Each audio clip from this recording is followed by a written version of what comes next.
Hello, and welcome to this episode of More Than This. I'm going to be diving into one of my absolute favorite topics, exploring the magic, medicine, and mystery of the goddess with all of her many faces and her mythologies and all the way she awakens within us. The goddess truly teaches us that we are so much more than this. So let's begin, as I begin all of my gatherings, with an opening ritual. So for today's setting of the energy for this episode, what we're going to be working with are 2 candles. So if you have a candle available to you, I invite you to grab it now. And I'm going to be using 2 candles that, for me, really speak of what I want to convey in this episode. The dialogue I want to awaken within you, the question on the lips of the goddess that is often an inquiry into who we are, what brings us meaning, what do we value, and opens the gates to being so much more than whatever our present circumstances are. So the candles I've selected have 2 sigils on them. So I'm going to begin with this one. So I invite you to light your candle along with me. This is a question mark, upside down. I'm recording this in November, and it's the season of going into decline. You know, the world is darker here in the Northern Hemisphere. So I developed this sigil to indicate the inward journey, the interior journey, the journey into Hecate's cave, where the question becomes, who am I at the core of my being? Who am I on the inside? So, as is my practice, we begin the ceremony by purifying and cleansing the environment with 3 counterclockwise motions and just feeling the release of tension and so on in the space. And then we bring it to heart center, and then we cast ourselves in the protective energy of the eternal flame of the goddess. 3 times round and back to heart center. So that is the question about the interior world. Who are we on the inside? The dark goddess, if you like. And then in spring, as the wheel tips and turns, the question becomes, there you can see it now. The question becomes, who are we on the outside? Who are we as a solar creature? Whereas this is about the lunar question inside. Persephone of the underworld, this is Persephone's return in this spring. So I offer you the blessing of both questions. If you're listening and not watching to this episode, I will pop a link in the notes where you can access those sigils if you like. Our invocation for our time together is a poem from my upcoming book, Entering Hecate's Cave, The Journey Through Darkness to Wholeness. And this is the poem that I've selected as the opening of the book to set the energy of this exploration, the very interior exploration, the downward pointing question mark sigil. She crouches in the corner, shivering from eons of damp neglect. Then Titaness with eyes shooting fire arrows. Next, ancient stone mother with snakes in her hair. Daughter, Crone, mistress of life, bringer of death, the transforming wild goddess. Trembling, dancing, relentless, thrumming, whispers, shouts, cave and mountain, river and desert, pulse of the universe. Go ahead, she says. Remain with your doom scrolling, panic-inducing nonsense, plucking eyebrows yet never seen in the mirror. I'll still be here, getting water all over your bathroom floor, sitting at your desk in the corner of your bedroom, black eyes watching you sleep, legs stretched out from the kitchen chair. Watch out, don't trip. Until you see that it is a reflection. I wrote that poem in a way to capture the essence of how I personally experience the goddess. That she is a presence, a force far greater than me, and yet is also completely within me. That whatever she is lives and breathes in every molecule of my being. I named this episode Remember Goddess is Within. That's after a reclaiming chant.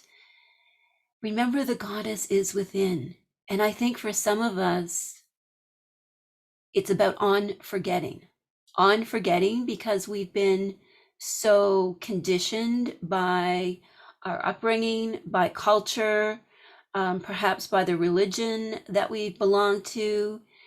We've been so programmed to think that the divine, God, to me, God is a feminine, God is a woman, that whatever this is so much greater than us, and that we are completely and utterly separated from it.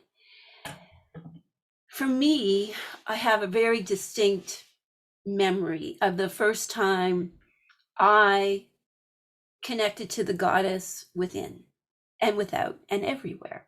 I'll pop a link to that reclaiming chat in the notes as well, so you can listen to it for yourself. It's really so evocative, and it's great fun too. So for me, that first experience happened when I was a senior in high school. I was in like the advanced English class, and we had this really amazing teacher, Mrs. Joyce. She was a true representative of the goddess on earth. And she let us kind of rummage around in the books in the classroom, kind of on the bookshelf that weren't part of the curriculum after we had finished the curriculum. And I had two really profound experiences rummaging around in the old forgotten book section of that classroom. I want to talk about the one where I discovered the goddess within me, which was I was looking through like a poetry anthology book. And, in those moments of like goddess intervention, when she points us to something, there's that synchronicity and something just falls into our lap that completely changes everything. So for me, I was looking through this old poetry anthology. It was one of those big bound books. I remember it was like a mustard yellow color. Had that lovely old book smell. And I was leafing through it, and like a miracle, I turned to a page.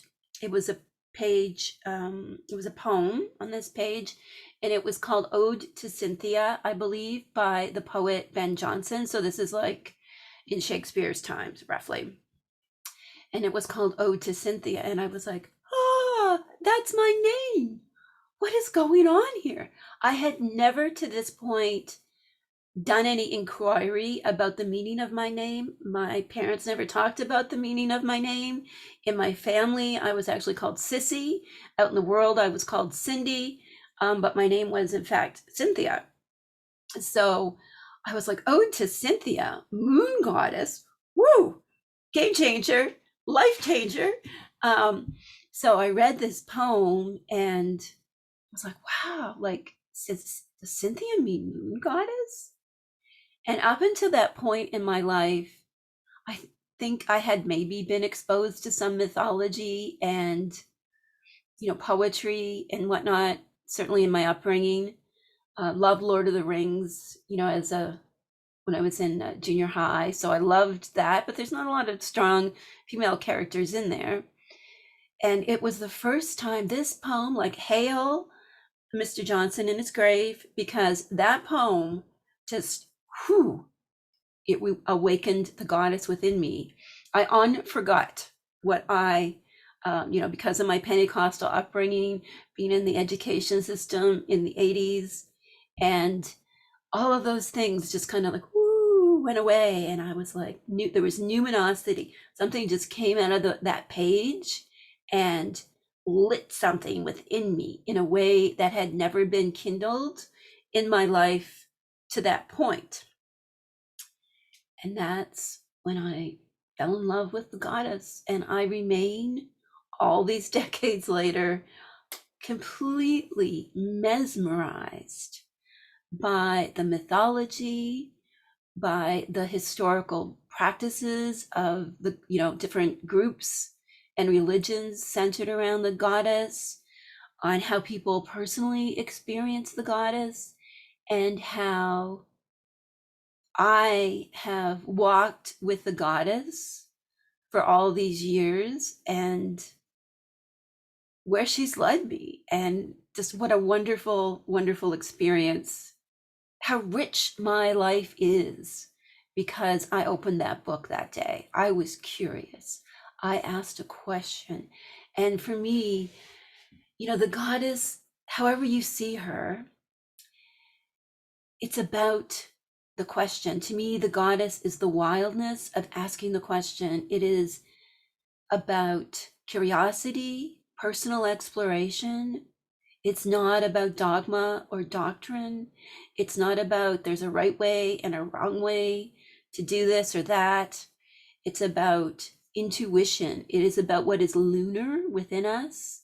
And also, in terms of depth psychology, anima, ANIMA, anima, the feminine principle, which is very different than any kind of social constructed gender. The feminine principle, which is associated with intuition, the interior life, the soul, psyche, just leaning into what is free flowing and wild in the purest sense of the world.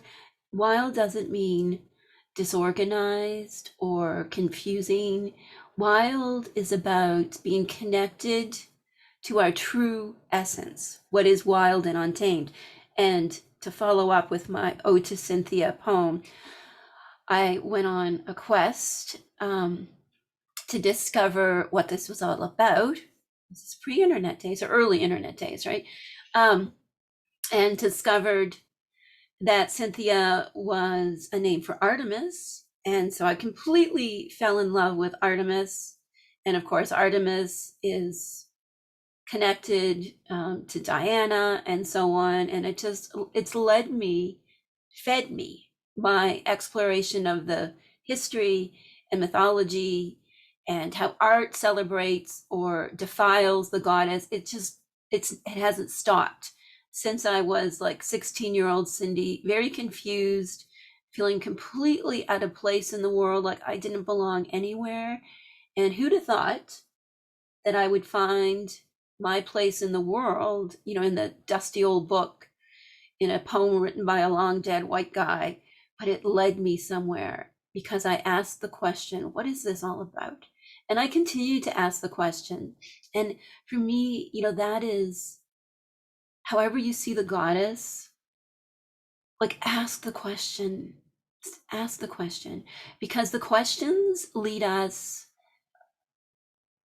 to break through that illusion of separation. The programming that we've endured tells us there is a right way to be. Here are the rules. go and do the things. If you do the things, you'll get rewarded. And that's how this all works. And for me, in all of my lived experience, that is completely not how it works. There is no rule book for life, and there is certainly no rule book for how you experience the goddess, whether you give her a certain name, if you want to personify her, if whatever it is. I don't think there is a rule book for that. Now, of course, I'm an author, so I write books, and one of my big kind of concerns that I brought to this episode was that I wanted to talk about the liberation of the goddess and asking those questions, and also say there are some things I know that can be really helpful for your examinations of the goddess. So I'm going to start getting into this area a little bit more, and we'll frame it with a passage from my book, Entering Hecate's Garden. So for me, the goddess in all of her many faces and ways is always in a garden and centered around herbalism, holistic herbalism. This has always been my journey, and perhaps you can imagine my excitement, and I want to say emancipation, when some years after my Artemis discovery, that my name Cynthia actually meant Artemis and so on. After this discovery, I've had a few other moments like that where I've been looking in these old books, and all of a sudden, all of the powers of the goddess and the numinous kind of descend on me or lift up from the pages into me, or there's this really amazing experience that happens. It's really difficult to put into words. So for me, the practice of what I call pharmakeia in this book is completely at the heart of my understanding of the goddess. So this is from the 3rd chapter called Preparation. And I open the chapter with this. Separation is an illusion. The sacred fire is found within. That fire is known by many names, but at its essence, it is the same vital force. This force fuels the verdant world and lives within the witch. The key of this fire is the quest for understanding my life's purpose within the mysterious fabric of the universe through the mysteries of pharmakeia.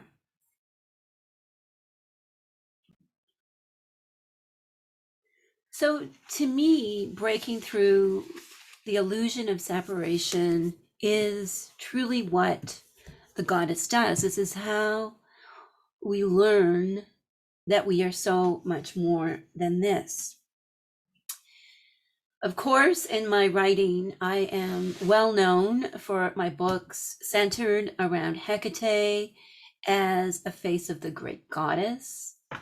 That for me, I had a moment of awakening again when I was folding laundry one night, and I had this experience that was truly numinous, where I just heard a voice say very quietly, "It's time." And I knew that to be Hecate. Now, for me, where I was then, I knew a little bit about Hecate. I'd long been studying mythology, Wicca, and so on. I was really into it. Didn't have a big understanding about her, but I decided to ask the question, what does this mean? Who is Hecate? What's this all about? Again, the goddess comes to us with her smirk and a question on her lips. She, on the tip of her tongue, and on that tongue right at the tip, she's asking us questions. She's asking us to question who we are, what brings us value, where we have joy, how we can heal. She asks those questions. She doesn't ever dictate. She asks questions. So I write about Hecate, of course. The goddess is often depicted as three-formed, which I believe is an attempt to get at her complexity, her numinosity. She's slippery, right? Like she is slippery because she's always there, splashing water on the bathroom floor, sitting in the chair. And as mortals, we are trying to grasp something that is so intrinsic inside of us, and yet also so much more than us, that it's always going to be a challenge. And I think those questions help us figure out how we understand the goddess. And of course, this whole book is about me posing questions and going on those epic adventures through personal practice, teaching others, research, history, all of this, asking questions and pulling them together. And I hope my books always lead you to more questions as well. So I'll just read a little bit. This whole book is devoted to Hecate, but I just wanted to read you this about talking about the triple goddess. Hecate's three overarching roles as guardian, guide, and gatekeeper merge her portrayal in many ancient texts. From the ancient connection with the moon, the three phases of the moon, to the modern neo-pagan version of the triple goddess, often depicted as maiden, mother, and crone, the common thread is Hecate in the roles of guardian, guide, and gatekeeper. So you can see that's me asking the question, what does this all mean? This reflects her long history as a three-formed goddess, but adapts the ancient epithets to our modern understanding. Perhaps the biggest question I'm always asking is, how can we take what is ancient and apply it to contemporary life? The ancient epithets associated with this model of Hecate are Enodia or Enodia, Lampadios, and Cleidochus. Enodia literally means of the way or at the crossroads, and is most indicative of her role as a guide for our earthbound journey, like Persephone. She comes back to the surface. Enodia is the guide along the way. Lampadios means lamp bearer or torch bearer, representing Hecate as the light in the darkness of the underworld, and yet she is also the darkness. Hecate as Cleidochus, keeper of the keys, sits at the gate of the upper world, protecting her mysteries and waiting for us to reach out for each new key along our life's journey. The neo-pagan triple goddess model of maiden, mother, crone can also be included in this framework, with the maiden guardian of the underworld in the role of ancient virginal warriors, the Lampades, they were called, torch-bearing nymphs, or think about the Amazons. The maternal figure being our guide through life, very much here in the spirit of those great mother goddesses and even Demeter, and the matron, rather than the crone, being the wise gatekeeper of the heavens. So at the time I wrote this, I still had not resolved my crone complex and had a lot of difficulty seeing the goddess as the crone.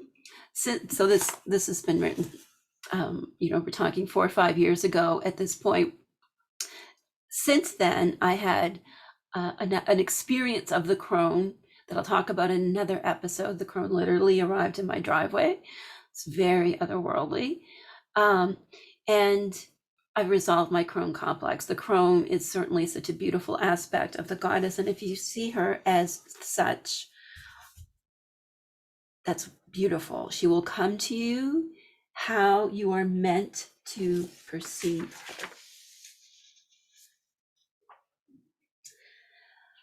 There have been so many books along the way that have helped me to reclaim the wild goddess within me and to connect to her as anima mundi, soul of the world. It's truly how I see the goddess, that she is the feminine force that births the universe. She is the dark night sky from which all life sprang. One of my favorite books to recommend is The Dance of the Dissident Daughter by Sue Monk Kidd. Sue Monk Kidd, of course, is an amazing author of sometimes memoir and at other times fiction. So this is a short passage about the initiation into that awakening that the goddess is within, from The Dance of the Dissident Daughter by Sue Monk Kidd. Initiation is a sacred disintegration. Despite its pain, we carry the conviction, often only faintly, that even though we don't know where we'll end up, we're following a soul path of immense richness, that we're supposed to be on this path, that it's required of us somehow. We move in a sense of rightness, of lure, of a following a flute that pipes irresistible music. And for me, being a goddess loving warrior, that is really what it's about. It's following Enodia, following Lampadios's torches, and claiming the keys of Clydocus, and just allowing all of that beauty and joy and pain. Because if there is a lot of chain breaking that has to occur, this is going to take us a long, long time to break free of the programming, break free of the past. And in a culture that so much denies the sacredness of the feminine, although, that has been changing, but we're not there yet. There is still the overarching idea of God as a distant masculine figure that sits on high and is both pure love, yet also has all these ridiculous rules that if we don't get things right, then we're sinners and we're going to go to hell. So that's quite confusing. That the goddess is the opposite of that. The goddess to me is this unconditional force that contains all things. And while I'm talking about the fabulous Sue Monk Kidd, I also want to mention the text that to me most evokes how I understand the goddess, which is an ancient writing that's called Thunder, Perfect Mind. It's an ancient text that talks about how the goddess is both life and death, that she is both virgin, whore, married woman, that she's both maiden and aged woman, and that, she is both motherless and the mother of all. And this text to me just means absolutely everything. I don't care what name you call the goddess. I don't care how you see the goddess, but I do care that you at least read this. I have a little YouTube video of me reading this, and Sue Monk Kidd actually tells this beautiful fictional origin story of this text in her book, The Book of Longings, a fabulous novel about the sacred feminine and so on. I love that novel. It'll change your life. It's an amazing reimagination if Jesus had a wife and if she was a mystic, a seeker, if she was a question asker, if she had a largeness inside of her that was a big question mark, and that she stepped through that question mark, both into her personal underworld and then climbing up into the heights of knowledge, of gnosis, as you can see from the two sigils that I used to set the energy for our time together today. So I highly recommend that book if you are exploring what the goddess means to you. Um, really just dive in and allow the space to be what it wants to be. Wherever, allow the imagination to see her. You know, the goddess is about the imagination. And in our society today, so often the imagination is belittled, but everything is experienced through the imagination. Everything. You know, you look at research on eyewitness testimony, and you know, you get a group of like 6 people that witness the exact same thing. They all have different accounts because our experiences, other mysterious factors, and so on, all filter what we know to be true. The imagination is everything. The imagination is so important in healing. And to me, the goddess is all about the imagination and the intuitive, in trusting what appears on that mind screen, in trusting what feels right and true to you, and just going into that imagination even deeper and even more. I was asked an interesting question recently in one of my classes that I teach in my school, the Covina Institute. And the question was, do you consider yourself a hard polytheist? And I've been asked these questions in interviews and in other places. And I think this is a really good question. And so I want to talk about this for a minute, and then we're going to switch into Hecate's help desk and get into some really juicy questions. Because I ultimately think, although this is how you see the divine and slapping some fancy pants labels on it, I think it can be helpful in certain context.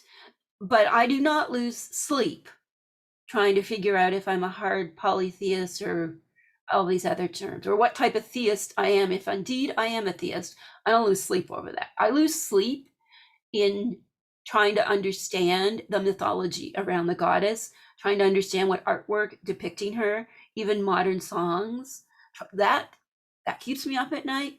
Whether or not I'm a hard polytheist, I don't ever think of it until someone asks me the question. Well, what the heck is a hard polytheist? I think it means that you clearly have ideas about deities, and you believe that they are actual entities and that there's separations between them. I think that's it in a nutshell. So, like, you would have Hecate here, and Artemis here, and Selene here, and maybe Semele over here, and maybe Kuan Yin over here, and they would all kind of be separate and different. That makes zero, big fat zero, sense to me. Never has made any sense to me. I don't even know how something so numinous, such as the goddess, like, why we would ever even want to do that. I understand that some people like to categorize things like that. For me, I try to be respectful of the mystery of the goddess, and not try to like pigeonhole her, you know, like, so there's shelf here and a shelf there and a shelf there. That for me just doesn't work at all. Never has, can't imagine it ever would. I didn't even own a statue. Well, I own the Persephone statue. If you're watching this, you can see the antique bronze Persephone behind me. I bought her at an auction when I was really young. And I've owned that forever and loved it forever, but I never did like rituals honoring Persephone really at it, because I always thought that I could just talk to the goddess, that I could just experience her in nature in my dreams, that I didn't need a statue for the goddess to be with me. I didn't even own a statue of Hecate, because to me, Hecate is anima mundi, soul of the world, that she's a force of vitality, something so much bigger. I didn't own a statue of Hecate until I decided to write the blog. And one day I was like, oh, I should get a statue of Hecate, because that would be really amazing in pictures. And from a teaching perspective, you know, I could use this statue to help others imagine what the goddess might be to them, what Hecate might look like to them. So I'm certainly not a hard polytheist. I don't even think I'm a theist. I believe that there is a force, a sacred force that for me I experience as feminine, not picking on anyone who sees it as masculine. I certainly have a deep affection and affiliation with Hermes Mercury, so I'm not picking on that. But overarchingly for me, I see this force that runs through everything as feminine, and that it has like a consciousness and it has a will and it operates through archetypes. That's how I see it. I don't at all kind of see somewhere, I don't know where, Hecate is sitting on a throne looking like a woman running the show. Like, that is not how I see her. I don't believe in that at all, and I don't need to. It took me years to kind of reconcile how I see this with the God of my childhood and how others, kind of pigeonholed and shoved the goddess into this and that. It's like, I don't know if you ever had a relationship with someone and they kind of like put you on the shelf and they just take you off and dust you off when they want you. That never made any sense to me. I'm not criticizing anybody else. Look at you, do you. But for me, I totally believe that there is a deeper world, and that this deeper world is fueled by the energy of anima, the feminine numinous, and that for me, I experience this as many, many different faces of the goddess, and that this has been expressed throughout history, through mythology, folk tales, practices, religious practices. If you look at some of the Catholic saints as expressions of the goddess, there's so much beauty and depth even in that. And I just don't think I ever want to limit myself into thinking, that there's a certain way to experience the goddess, that my way is the right way and it's better than anybody else's way. That's just not for me.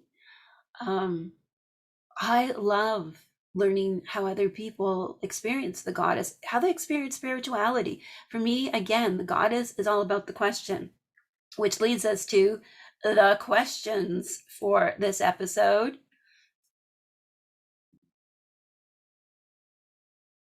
Okay, so it's time for Hecate's Help Desk. In this installment of Hecate's Help Desk, I'm going to be answering 2 questions, so you get 2 for the price of 1. These are 2 questions I get asked often. At least weekly, I'll get a message from the info email from the website, or usually both, from students in my school about these 2 questions. So the 2 questions are, I'm new to all this goddess business. I'm falling in love with her and I want to connect with her. What do I do? And the second question is, where'd she go? So, it's like when we first kind of awaken to the goddess within, when we're remembering and unforgetting, it's very exciting. We can feel really charged up, activated, that oh yeah, I am sacred. And then after a period, it's like, well, she's gone. So I'm going to talk about both of these questions, how to get started, and then what to do when it seems like she's on vacation somewhere, nowhere near you. Okay. So question number 1 is, how do I connect with the goddess, with Hecate, for the first time? I'm new to all this. I'm feeling really overwhelmed. There's so much information out there, and I just don't know where to begin. I will say, what I always say in answering this question is, get a candle, even like a battery operated candle. Use a flashlight on your phone if that's what you have. Dim the lights, darken the space. Make sure you're, like in a safe zone where you won't be disturbed. Late at night is always great for this. even sitting in your bed, and just soften into the dim light, candle, whatever it is, and talk to her. Say, Goddess, Hecate, Artemis, Selene, Medea, Caradwyn, Bridget, whatever name you want to use, if you want to use one, what would you have me to know? And just allow that energy of what's so deep inside of you that you've forgotten, just allow it to come to the surface with gentleness and kindness, with the principles of passion, kindness, and integrity. And if you want, create a little altar to the goddess however you want. Take your candle, get an image of her. So much artwork about Hecate and all of the goddesses are available. That's one of the great blessings of living in the internet age, is that we have instant access to these things. It also can be an impediment, right? Like, it can dictate to us how we see her. So I always encourage to explore different artwork and see what thrums, see what kind of boom, you get that ping, right? You get that bounce, that your heart bounces out towards it. You get that energy, and then use those images. Don't think that there's a right one or a wrong one. Just follow that heart truth and choose an image. Have your candle. It's all you need to create an altar. Doesn't have to be super elaborate. Add more if you want. One caveat on altars that I will say, in that my personal experience, and also observing what goes on with my students, that the fussier, the busier the altar, the more likely we are to have difficulty connecting to what the altar is designed to do, which is to awaken us to the deeper world, to the goddess, and so on. So keep it simple, keep it lovely. Beauty is part of the goddess, so don't let anybody ever diminish your personal aesthetic, whatever that may be. And don't listen to anybody who trashes aesthetic as an important part of the goddess. And then just go from there. The Keeping Her Keys book is a great place to begin. If you want to get into herbalism, this is kind of, I would say, it's an intermediate book on herbalism. Certainly some things that anybody can do, but definitely some really complicated, really advanced stuff in there too. Lots of classic books on the goddess. I mentioned Dance of the Dissident Daughter, which I think is a great place to begin. Starhawk's early book. There's lots out there that allow you to ask questions and find your own personal answers than being dictated to about, you have to do it this way or you have to do it that way. I honestly read somewhere in a book, and this has always stuck with me. So they were talking about like how long it takes to be reincarnated, and they like ascribed a certain amount of days to it. And I was like, well, that's really interesting. And then of course I had to ask the question, like, how would we actually know that? And why would it always be a certain number of days? Wouldn't some of us need longer on the other side? So, I would say, like, avoid any of that business. Certainly use the social media, to do your research and find what feels right. Use books. Mysteries of the Dark Moon by Demetra George is another great one. Just explore the goddess as she speaks and awakens to you. Maybe get a good book on mythology, or go on Theoi, THEOI.com, and just dive into the mythology if that's your thing. Get some coloring books and color and contemplate her. Just keep it simple. I write lots of big rituals, and I'll do a future episode on ritual. And find one that makes sense to you and do it. I like to space out rituals. I only teach 4 rituals a year because I think over ritualing can be really detrimental. to our experience of the numinous. So don't do too much. Don't strive, allow. Have a very mindful approach. Maybe read books on mindfulness if you're not used to having a mindful way of being in the world. So Full Catastrophe Living by John Kabat-Zinn is a classic because the goddess calls us to be mindful. She calls us to be present here in the moment and to be creating our reality. We're always creating our reality anyway. It's always through the imagination. And the difference is that we become awake to the fact that we're doing it and we can become intentional about that. So you don't need fancy things. You need maybe just close your eyes if you don't even have a candle and say, what do you want me to know about you?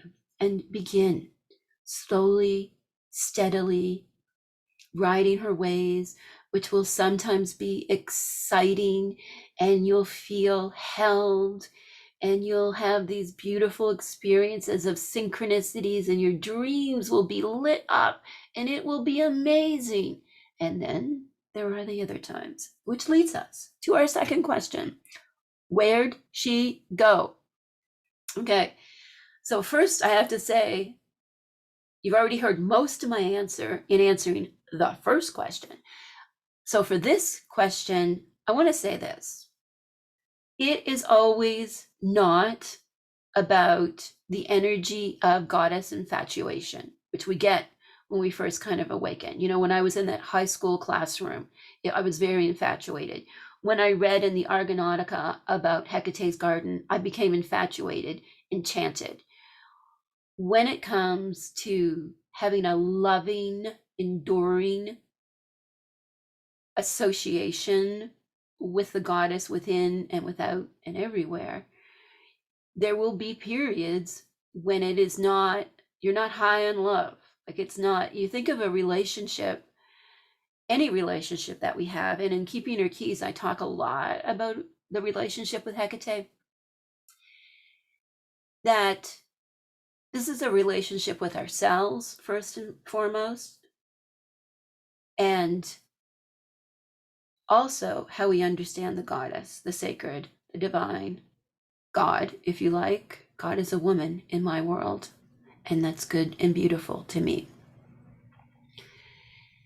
So it's going to go through times when there is intense passion and so much excitement, so much desire, and then it'll be quieter, and that's okay. It's natural. Think about the times in your life when you have been drunk on love with someone, and like that is not sustainable. No one can live like that. And it comes like that with the goddess as well. You don't want to be like that. Always high on the goddess, really occupied by her. You want to create a relationship that is built on understanding and that can endure. I think a lot of people, when that first buzz starts to wane, they get really discouraged. It's like when we meet somebody and we are crazy in love and we're having like all the sex and can't live without them. Like when that starts to fall apart, then that's a lot of times when relationships end. And I think it works the same way with the goddess. I think that that initial high can wear off, and then it creates like what I call the emptiness and the invitation. And that's where we can really go deep, or we can stop doing what we're doing and move on to the next euphoria and just remain like addicts, basically, that we're like adrenaline addicts, where we only want the feeling of infatuation. We don't want enduring love. So if you do want enduring love and an enduring relationship with yourself and the goddess, embrace and lean into the times when it seems like she's not there. She's still there, right? She's still with you. This brings to mind that Christian poem about Jesus, you abandoned me when things really got bad, when the shit hit the fan. Jesus, where were you? And then the poem continues on to say, well, that was when I carried you. And I don't know if I would apply that to the goddess, but there's something to it, right? This whole idea that she feels like she's not with us. Maybe she's carrying us.